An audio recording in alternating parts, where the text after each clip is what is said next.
couple of weeks ago, Mojang tweeted something very important regarding the future of Minecraft. Essentially, they listed a lot of their plans, which included killing the mob boat, giving the PlayStation 5 its first ever game, and a new release schedule for the game's updates. Now, I've already done a video briefly touching on the mob boat aspect of this post, but today I wanted to focus on the new update release schedule. The reason I want to bring it up is because I'm honestly kind of mixed on it. At first I was pretty excited, but following Minecraft Live 2024, I was pushed a bit more toward being on the fence. Not that what they showed was necessarily bad, I just think they're clarifying what they meant by this release schedule more and more, and I just genuinely don't know how to feel about it. So today, I wanted this video to have two main goals. First, I want to talk about all the wacky new stuff they announced, since I probably won't get a chance to at another point anytime soon. And when I say new stuff, I only mean regarding the game itself. I really don't feel like talking about the movie.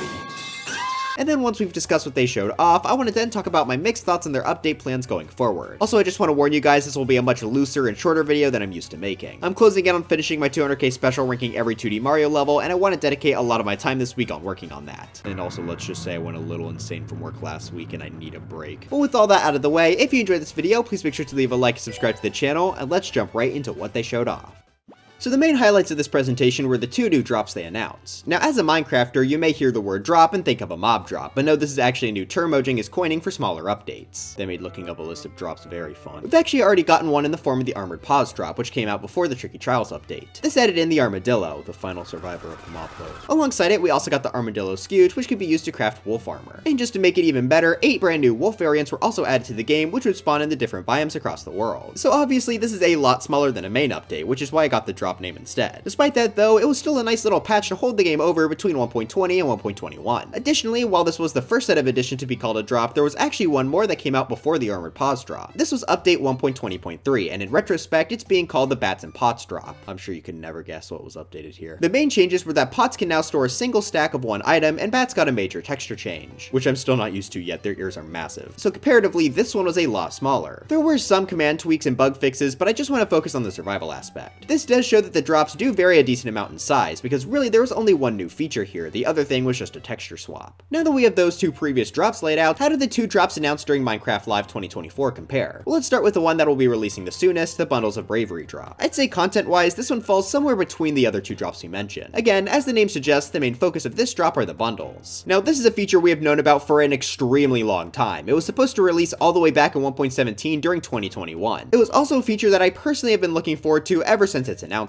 Bundles allow you to hold up to a stack of items inside, but this stack can be made up of a ton of different items. This will significantly help inventory management, especially early game. I often have items in my inventory that fill up entire slots that are far from being a full stack, so I know I will personally be using this feature a lot. It also helps that they're super cheap to craft, only requiring one leather and one piece of string. Just to add on even more, they even let us dye the bundles, which is great. A lot of people got upset because it doesn't use the leather armor dyeing system where you can combine colors, but I'll be honest, I think 16 colors is perfectly fine. Now that's all this update has for Java players, but for Bedrock, they're finally adding hardcore mode into the game. If it's not worth it, you'll just die randomly, don't do it. But overall, I'd say this is a decent drop. The feature count is pretty low, but that feature is really good, so I'll let it slide. But the second drop is the most interesting as it actually introduced new content. It would also be the biggest drop we've gotten so far. With that being said though, I do have a bit of criticisms for what we saw, but I do want to go over some positives first. It's also worth noting that what they showed might not be everything they planned for this drop, but as far as I know, they didn't say there was going to be more on top of this. Who knows, maybe they could add Herobrine. So the main feature of this update is the brand new biome, the Pale Garden, which everything revolves around. First off, the color scheme of this biome is absolutely phenomenal. It takes an extremely different approach from any other biome in the game by making basically everything gray. Stone beaches don't count, shut up. In order to create this gray look, a ton of new blocks were added here, and they make up a bulk of what I like about this update. The main and best thing added is of course the new tree type. This is known as pale oak, and when crafted into planks, it takes on this phenomenal white color that I absolutely love. I've always wanted a white wood type in the game, so this is easily my favorite feature of this update. Of course, that also means we get white variants for all the different wood blocks, and I am super happy about fences in particular because the only alternative we had before this was dire white walls. I also just have to say that the door and trapdoor look incredible. I will definitely be using all of these blocks in my future builds. Alongside the pale oak, there's also some pale moss, which isn't the most exciting block, but definitely a nice addition. It's also cool how the moss carpet will grow alongside the wall of nearby blocks. The final aesthetic addition are the pale hanging roots, which I probably won't touch, but I'm sure much more talented builders will love them. Alright, so that's most of the new blocks we'll see in this biome, and I'm a pretty big fan of them, but now I think it's time for my first minor critique. While I do absolutely love the color scheme here, I'm not a huge fan of how this was all brought together. If you've been on Twitter for the past few days, nowadays, first off, I'm sorry, get off that website, it's not good for you. But you've probably seen a lot of people just call this a retextured roof forest. While that's not entirely true because of the moss blocks, I do unfortunately have to agree that it feels a bit too similar to that biome shape-wise. To be fair, I think that was intentional, seeing as that biome gives dark oak, whereas this gives pale oak, but I think a more unique biome shape would have been nice. To add on, while this is already a decent count of blocks, I think they could have done a bit more. Specifically, I think more pale plant life would have really brought this whole biome together. They should add the white pumpkin from Minecraft Story Mode. Rest in peace again, Captain Sparkles. Okay, but unironically, I think that would be a perfect fit. I don't foresee them changing the tree design at all, so adding some small pale plants could really help the biome stand out more. But the major thing coming with this biome is of course the brand new mob, the Creaking.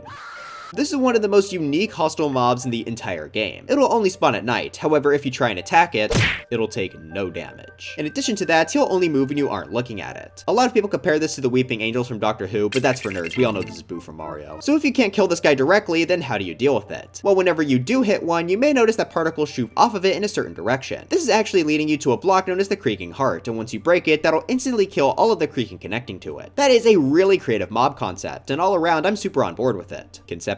See, this does have a few problems, and it's definitely something a lot of people are calling out. You may have noticed that I didn't tell you what you get for killing the Creaking. Well, that's simply because it doesn't seem to drop anything. You can pick up and place the Creaking Heart elsewhere, but I'm struggling to really think of how that could be useful. I mean, they showed off some fun mini games with it, but it seems very impractical for 99% of the player base. Now, I could maybe accept it not dropping anything if it was just meant to make the Pale Gardens more challenging, but like I said, they only spawn at night. So if you want the Pale Oakwood, all you have to do is...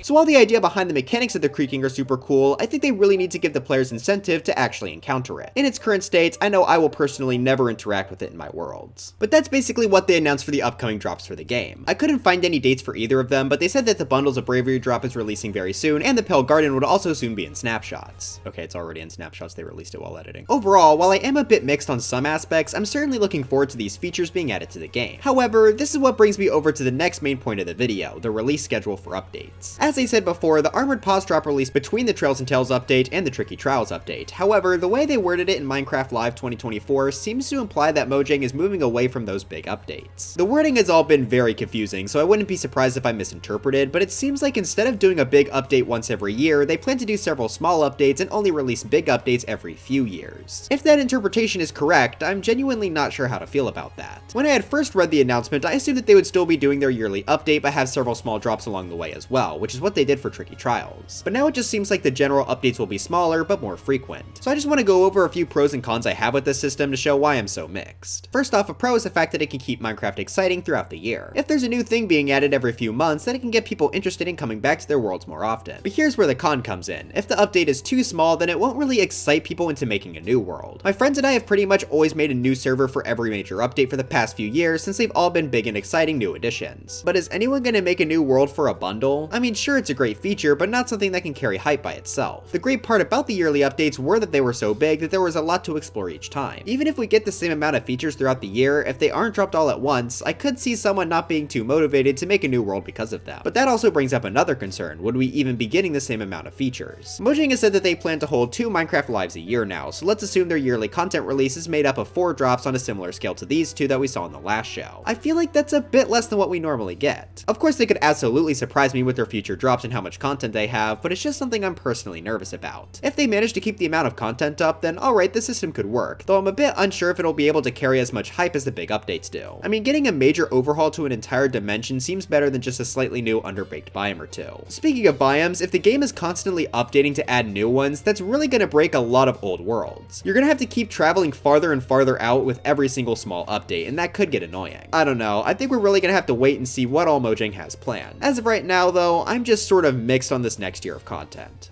But anyways, that's it for this pretty short video. Do you all love green bundles specifically and hate me for not calling them peak? Let me know in the comments. I know this video was super short and rambly, but hopefully it was still enjoyable for you all. The 200k special is going to be done really soon, so look forward to watching that. Before we end, I also gotta make sure to thank my members being Cinder CC, MRM, Hanson462, Jade Avery, Prunsel Clone, Thicky Reiki, SJ100, Ungenio TM, Hassan Terstegen, Gnarled, Galactic Patroller, CW McCain, Tibby, Hyper Saint, Noah P. Rivali the Rabbit, D-Scrib, Juby TubeTube VA, Bass Twist, Z, Quadruplex, Maker Climax, Nuclear, Mr. McMahon 5702, Yanni the Duck, I Am Not Denny BG, Seb, Andres Valerio, Gavin, Hippopotamus, Thick Rib, Name SG, Starfish, Ratsy, Jameson Pageson, Wilbur, Golden Slash 15, Frost, Stuffy Ant, Just Dex, Hezekiah, Concanut, Keep, Mogo Mogo Boat, and Christian Flattery Sequel Edition. But anyways, dry bones for Smash, and I'll see you guys next time.